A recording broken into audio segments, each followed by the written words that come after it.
Hi guys, it's Ugu and welcome or welcome back. Today I bring you a new tag that I saw on Steph's channel, which I think is very important because it's get to know your taste, like get to know your booktuber. It means that in terms of presenting what I am as a booktuber and in terms of reading and to see if I'm a good fit for you. So I think it was very exciting. I saw it Steph's on Coffee Over Apple channel, but then I link also the content, the original creators down below so you can see their channels and follow. So I have the questions here. So let's go. So let's start with the first question. How do you rate books? Give a quick rundown of how do you start rating, or if you don't use stars, how do you evaluate? So I don't overthink this stuff. So basically how I feel. So I'll go from 1 to 5. And if it has on Storygraph, you can use the half stars, I use them. Otherwise I'll render up or down depending how I feel towards the book. So 1 star is a book that I totally hate. And when I hate is like hate strongly. Like I could finish that book for the sake of hating. It's not something that I will be like, So I give a couple of examples. In My Dreams I Hold a Knife, a book that we absolutely hate here on the channel. That with my full soul I will swear till the end of time that this book is not good. Others, examples, I will put over here because I don't remember them all. But there are some books that were not as great, that I still rant about and it keep memory free that how bad they are. Like Nightmare Before Christmas, I hate it, and I think it was because I had so much high expectations and they were so very low. The things that happen in that book, so, it ranked me at 1 star. So 2 stars is basically a 1 star upgrade. You can see good things about the book, you can see that it was probably a little bit more enjoyable, but you still get mad about that book. Example, Spanish Love Deception is a book that I usually hate around this channel, and hate is a very strong word, but I publicly dislike it because, you know, I don't like that book. I never cared about it, so that's how it goes. Now, in terms of DNFs, it's important to understand that it will depend on how the degree of the DNF. So usually a DNF, I would put it around between 2 and 3 stars. So if it's a DNF that the book is because it's very bad, I would give it like 2 stars, and I would say like a DNF at X%. But sometimes, mostly at times, it's just because the book is boring and doesn't feel anything new to me or doesn't bring anything to me. And with that, what I do is I put 3 stars. So 3 stars for me are just medium books that are just you don't get anything from it. You don't get a good experience, you don't get a bad experience, just like you pass through. Books that I will never remember, I will never think about them, so Now 4 stars are books that I enjoy and books that I really liked, and you know, it will keep for me, but it was not still a 5 star. It was like, yeah, you're very good, but I could say some things that you could improve, like pace or plot or this or that. So you have here some improvements. 5 stars, and then it really depends. We have the low 5 stars, which are like, this is very good, like I love it, and then have the high 5 stars, which is like new favorite book for life, and I will swear by that book forever. But yeah, 5 stars is usually a book that I love completely, and I will gas about it, and you hear on the channel constantly, like throughout the years. Now, 2. How do you approach reviewing books? What's your review style? Are you analytic, emotional, casual, or structure? So, structure is a no. I don't use structure on my videos. I don't structure the videos. I just sit in front of here on the camera and I just talk. So, sometimes it's messy, and sometimes in editing I try to glue the pieces together on a train of thought that makes more sense. But I definitely don't structure. Now, in terms of review, I'm not super analytic. I don't go in depth of every single aspect of a book. I don't go with meanings behind stories, and that's not how I do, and I wish I could be more analytic, and sometimes I am. So it depends on the book, it depends on the story that is being told, and it depends on the type of book it is. So it's basically casual, my type of reviews. Definitely goes with the emotion, how I feel about the book and how I feel about the story itself and how I felt around reading. But I also like to put some introspective, saying that it didn't work for me because of XYZ, and try to make the audience understanding why it didn't work for me and why it may work for them. And I think that is the important part I like to do. Is like, I give you my perspective, but I give you the reasons why I enjoyed it or I didn't enjoy it, so you can make an informed decision, or to have more just to say I liked it or I didn't like it and I don't give reasons. I think that's like, okay, why? Give me reasons. It was the plot, it was the pacing, it was the writing style, it was like whatever. Just try to give you examples or reasons why I don't do that. But I don't go in very analytics, and since I don't structure, sometimes it goes very how I remember things, how I feel about things.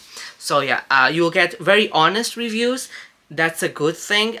If I like it, I will like it. If I don't like it, I don't like it, and I'll review it and I would say why I don't like it. So even if it's a book that I don't like, you will get the reasons. You will just not be like, I hate it, it's horrible, it's over. No, I'll try to explain why I didn't connect. I have the reasons why Nightmare Before Christmas and My Dreams I Hold a Knife, Spanish Love Destruction didn't work for me. And those are very strong reasons for me, and I can explain to you very easily why it didn't work. But I don't go in super analytic every sentence, everything, and then structure it. That's not what I do. I don't have time or patience for that. I do that for work, so not here. 3. What's that book that make you a reader? Whatever it's your first favorite or one that got you hooked. What book started it all? It depends. It goes with phases. So in teenage year, I was part of the Twilight saga, but then I jump into House of Night. The House of Night was a series that every time that came out, I could have read anything on that year. I was not a reader at all. House of Night came out, I would buy it, I would read it, and I would be obsessed with the story. So I did fan fiction, like live fan fiction on Facebook with a couple of strangers, but we all loved our moments there. And that's how I enjoyed. I remember my teenage time with House of Night. Now, in terms of becoming a reader now, I start on my last year of high school, and I had to wait like half an hour, 40 minutes for my bus to go home because I changed homes. I was a little bit farther than I used to live, but I didn't change school because it was my last year, so it was not worth it. And from that time I started reading, I had to do something in 40 minutes. I could not study because it was not worth it. 40 minutes, take everything out, take everything in, go to the best session. So I just go to the library and I would sit. And I start reading thrillers, I start reading historical fiction. I remember reading The Other Bolinian Girl, and I got fascinated by the Tudors and this story. And that's how I evolved as a reader. I was like, this is fun, and I can find adult content. And I could, continue to go on this trend. So yeah, that's I think how it started. I start picking up books my mother had, and I start reading, and then when I start working, I start buying books that I wanted to read. For example, the Cycles of the Immortal Nicholas Flamel. I was very interesting about that story. There was a series my father brought from work. They only translated in Portugal the first 2 books, but then in English there were like the 5 books, and it was like the night school.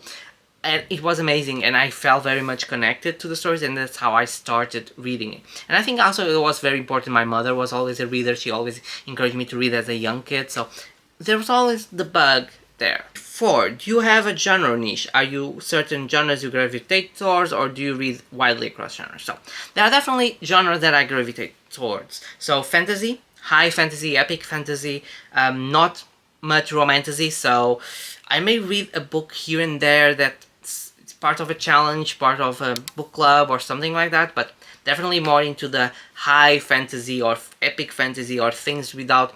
You can have romance, and I think people misunderstand me when I say I don't like romance in fantasy. I don't like romances with fantasy. I like fantasy with romance, which is a little bit different, You can have as a subplot. I love Caraval, but the main part was not the romance, was the story itself. And I think sometimes in some books, at least the ones that I pick as a romantasies, the romance is the major plot, and it makes things a little bit cringy. And I was like, we could remove that and the book would stay good. Like Serpents and Wing and the Night something. I'll put here the cover. I never remember the title. I read as part of my challenge with my book bestie, and the book is not bad. I like the story, I like the concept, I like the world, but the romance scenes are some cringy. Like the kitchen scene is like, no, that's too cringe for me. No. So yeah, thrillers, historical fiction, contemporary romance. Definitely male romances are my top go-to romances. I can read heterosexual, lesbian, but you give me gays or bisexuals or queer, but with 2 male leads, it's fine. I love them. I have a dedicated bookshelf, like one full bookshelf just for my gays romances. So yeah. So yeah, I think those are the genres. I read mostly everything, not much into non-fiction unless it's biographies of celebrities, which is my guilty pleasure. But I would go around those. Some sci-fi, not very highly still, but I have some sci-fi books. 5. Do you generally prefer character-driven or plot-driven stories? It depends on the type of book. I've read both. I enjoy both. I enjoy a good character study when the characters are interesting for that. I enjoy plot-driven stories because they are very fast, very heavy, and it flows very well. It really depends on the genre of the book, and what I'm feeling as a mood reader really influences that. So I would say it's a mix. If it has a good personal and a good plot, and we go together, it's perfect. If you had to choose just one, I think plot driven is more faster than character. Character sometimes it's very heavy, but I've read some character driven stories and I absolutely love them. So it's a mix. Okay, what's a book you love so much that you don't care if others don't like it?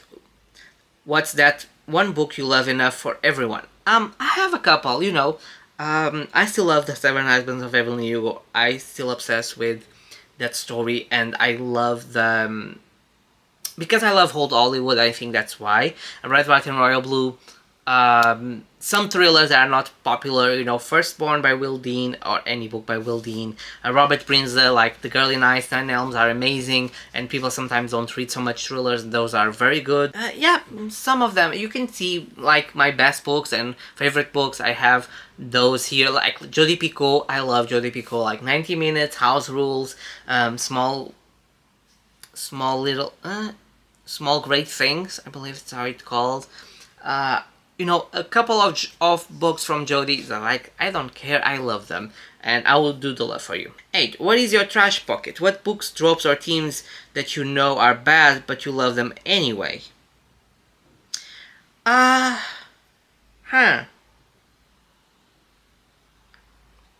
Tropes or themes? I don't know, actually. That are bad. I don't know if any trope is bad. I don't know if probably if you see this, give me some examples of tropes and themes you think it's bad, and I'll try to see if I remember. But I think it's how the execution is done. So enemies to lovers, I love the concept. Some people don't execute it well because there's no enemies. They're just like rivals or antagonistic people. They are not really enemies, or the enemy is not like they are disclosed enemies. They came from different parts of the kingdom, but they don't hate each other. They just hate the idea of the concept. So, I don't know. I don't think I have those, or at least I don't recall. What a book you love so much that if someone doesn't like it, your reading test on a line. The books or books were different of opinion is a strong indicator of different reading preferences. Love so much that if someone doesn't like it. I don't think I have that, because since I read so much of different, and I don't think I have that book that you can say everyone should love it, because I'm a strong believer that we are very different, and even our country where we're born, our experience in life can shape how we manifest and how we read and how we proceed. I don't know. I don't think I have that, because, I would say, I don't know. I really don't know. I don't think I would say that. I don't think I had a book that said everyone has to love it, or otherwise our reading test doesn't align. Because if you go to specific genres, for example, if you go to the thriller community and someone says, like, I don't write Robert Brinza, like Girl in the Ice or Nine Elms, I get like, what do you love? Those books are very good, and I might question it, but I don't think our reading test will align, because thriller is very specific sometimes, and some authors may work better than others. In fantasy, I would say Sight. Like, someone who says, like, Sight is overrated, like, do you read the same book as I did? Because I was obsessed. I read that book very fast. I don't know, but I don't think it's a deal breaker or the taste doesn't align, because for example, I don't think I have a reading taste similar to Natalie from Puzzle Writer, but we mostly hate the same things. So we may not like the same things, but sometimes we hate the same things. So we have this dystopian like connection here. 9. Do you have any deal breakers in books? Something that if it's present immediately turns you off from a book? I think writing style or plot holes or plot conveniences. Like if the writing style is very meh and you feel like you're reading like a high school paper, it's definitely something that turns me off. If he has some plot holes or very plot conveniences or things that are like just for, oh, I need to finish him winning, so I give him superpowers although he doesn't have any powers, it's a deal breaker for me. But that comes more towards the end, so that's how I get sad with books. It's because of that. But besides that, I don't have many triggers. I don't have many things that threw me off a book. I think if it promised me a high fantasy or adult book with fantasy and it's very focused on romance, and it's not said that, now it says that it's focused on romance because it's popular, but sometimes I would say like, oh no, it's high fantasy, it's adult, and it's definitely not adult. It's definitely not high fantasy, it's definitely more romantasy. That will turn me off and I'll be very mad because you could say what it is and you will get to the right audiences, not me. What's a strong opinion you have about a book release within the last year? Whether it's overrated, underrated, or just take a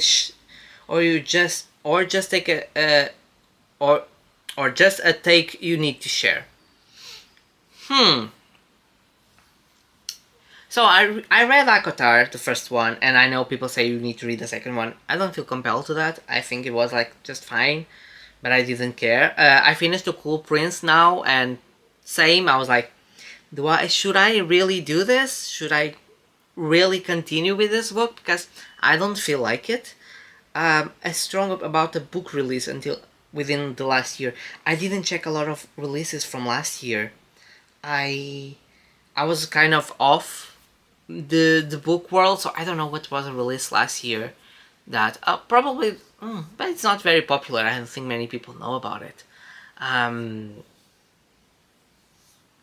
Hi guys, this is Editing Hugo here. I totally forgot. I already mentioned this book here on this video, but A Nightmare Before Christmas, very popular, that I couldn't care about. I think was very overhyped, and even continues sometimes. It shows up at least around Christmas time, was very hyped, and I think it was totally not worth it, and it was released last year.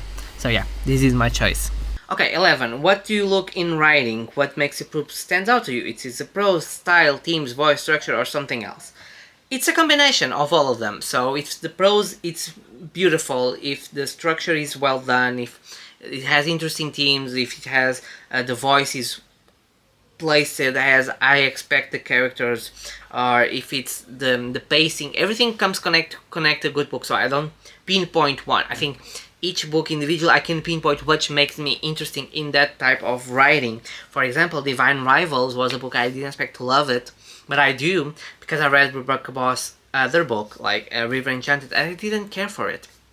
But I think the prose improved so much. It's so beautifully written and so carefully with the themes, the voice, the structure, and everything is so well connected that I felt it worked very well, and that's why I liked it. If it was something groundbreaker, I don't think so, but it's how beautiful it is, how magical and encapsulating it is, the story that I love, that really connects me. So yeah, I think it's a combination of all the factors. Well, how do you decide what to read next? Do you plan ahead, mood read, or follow external factors, recommendations, arcs? So I had a TBR game, and you can see my TBR game here on the channel. I would like to come back to the TBR game because it was very fun. Now, I'm a mood reader, so it really depends on my mood. Now I'm on a challenge. I need to finish 3 books to win the challenge. And after that, I will continue my mood reading. But definitely, if he has book clubs that I'm interested in, I'll try to join them. If I have some readathons, I'll try to fix books for that. But if I can change them for others, it's good because I'm very a mood reader. Sometimes I'm like, I should read this fantasy, but I feel like I need something to buffer in, like a thriller or something. but it will depend. So yeah, I'm a mood reader, but I try to do TBR game, plan a little bit, try to read my arcs, which I file constantly, so yeah. Where do you get inspiration for booktube content? What sparks your video ideas, other creators, trends, personal reading experiences? I tried a little bit of everything here on the channel. I think what worked for me, I really like to do with tags, although it starts to die, tags, and I did some original tags to try to boost it up. It's time to do the Eurovision again. Eurovision is starting and I have a Eurovision book tag here, but downgraded a little bit what I did. So I don't like reading vlogs. I forgot to record and things like that. So I like to do reading reviews. I like to do reviews, sitting down, just talking to you, some of the tag, reading sprints, I really like that. But I don't know, I'll focus more on other contents for shorts videos, for, you know, things, ideas that I can do for short videos. It's more what I look for. Otherwise, for other creators, I look for their opinions, their sharing new books that I haven't heard about, or things like that.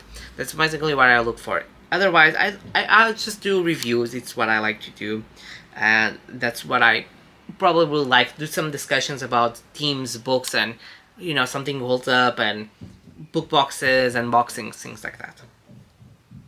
If you could make any book go viral right now, what would it be? A book you think deserves more attention, and why?